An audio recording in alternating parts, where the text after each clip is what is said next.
Hi, Erica Boucher here. Today, I want to share with you 3 things you need to understand about anxiety and depression and how to overcome them. Right now, anxiety and depression are at an all-time high, and anti-anxiety and antidepressant prescriptions are more prevalent than ever before. What's worse is that preschoolers are the fastest growing population going on these drugs. Clearly, there are some things we don't understand about our emotions, and this lack of knowledge has many feeling paralyzed. That's why I created this video. I want to demystify anxiety and depression and help break this trend that we have fallen into.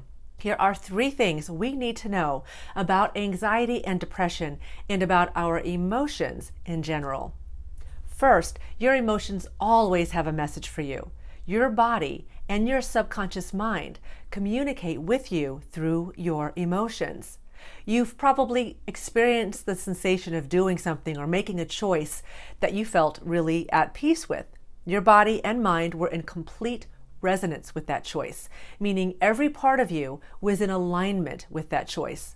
There was no inner conflict of any kind. It just felt right.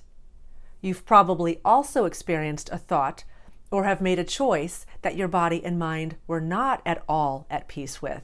And instead of that feeling of resonance or alignment, you probably felt some sort of discord or dissonance in your body, meaning your inner guidance system was telling you that something was wrong with that decision, something was wrong with that choice. That might have shown up as an increase in heart rate or heart palpitations.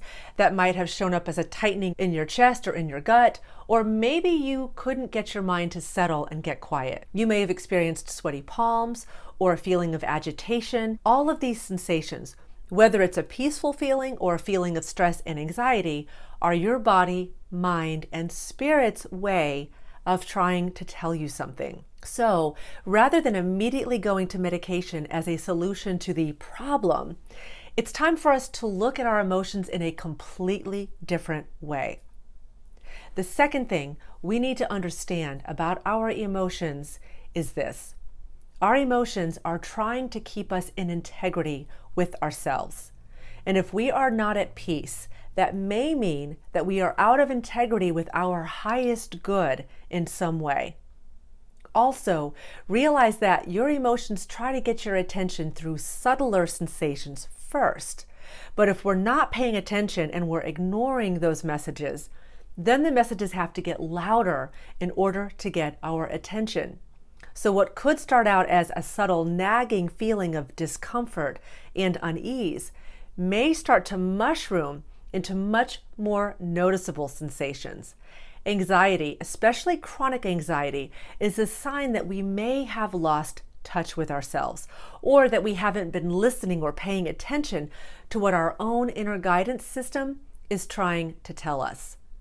To really help illustrate this point, I want to tell you about a friend who was traveling with me on one of my yoga retreats. She had recently acknowledged that she had a drinking problem and had decided a few months earlier that she wasn't going to drink anymore. However, on the retreat, several people were enjoying wine at a private catered dinner party we were having, and she really wanted to partake. So she did, thinking she would just have a little bit and it wouldn't be a big deal. And while she had just one small glass, the very next day, she experienced for the first time in her life a full-blown panic attack, to the point where she felt like she was dying and asked to be rushed to the hospital. Anybody who has ever had an anxiety or a panic attack knows how scary that is.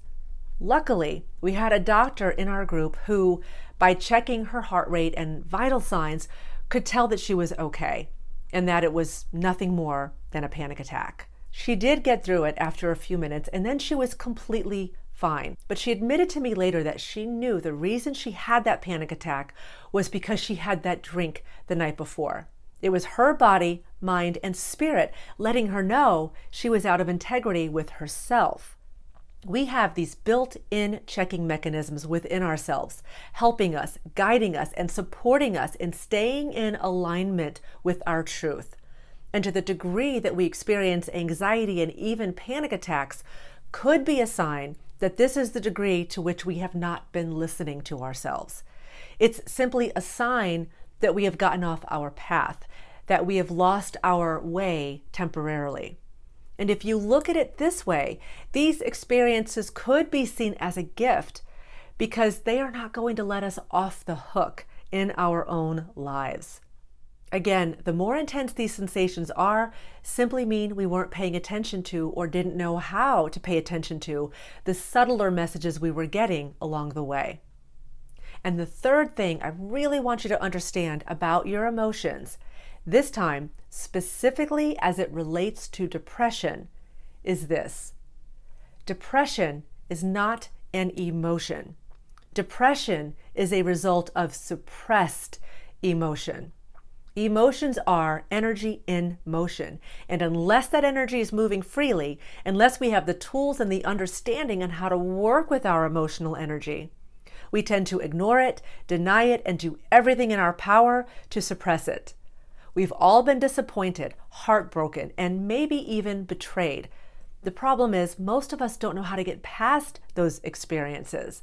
And so in an attempt to move on, we bury them. And they get stuck, lodged in our bodies and minds. Over time, if enough of that emotional energy accumulates and builds, we start to feel heavy and weighted down by unprocessed experiences of the past. So naturally, waking up in the morning and being enthusiastic about our days and about our lives is going to feel challenging. I want to tell you another story about a woman who was going through my yoga teacher training. She had been struggling with depression for most of her adult life. She eventually succumbed to medication. The problem was she wasn't feeling any better, and actually every year they were upping the dosage on that medication. And as a result, she said she felt numb, like a shell of her real self most of the time. Through our work together, she acknowledged a lifetime of pent-up anger, resentment, and even guilt around a relationship with one of her family members. When she finally got in touch with all of that and was given a way to process and move through all of that, she had a breakthrough and transformed her relationship with her husband, with her children, and perhaps most importantly, with herself. She said she had never felt freer in her life. Luckily, with a new understanding of your emotions and a few helpful tools, it is possible to work with that emotional energy in a completely different way and to actually be empowered by that energy rather than overwhelmed by it. Now, speaking of being overwhelmed, I don't want to throw too much at you at once. So in my next video, I'm going to talk about 3 things you can do to move emotional energy, to transform stress, anxiety, and even depression into powerful fuel for your life, and how to stay in integrity with yourself so you can live light and free every day. See you then.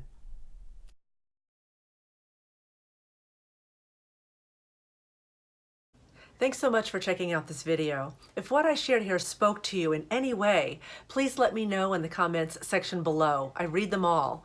And subscribe to my YouTube channel for more videos just like this one. Until next time, namaste.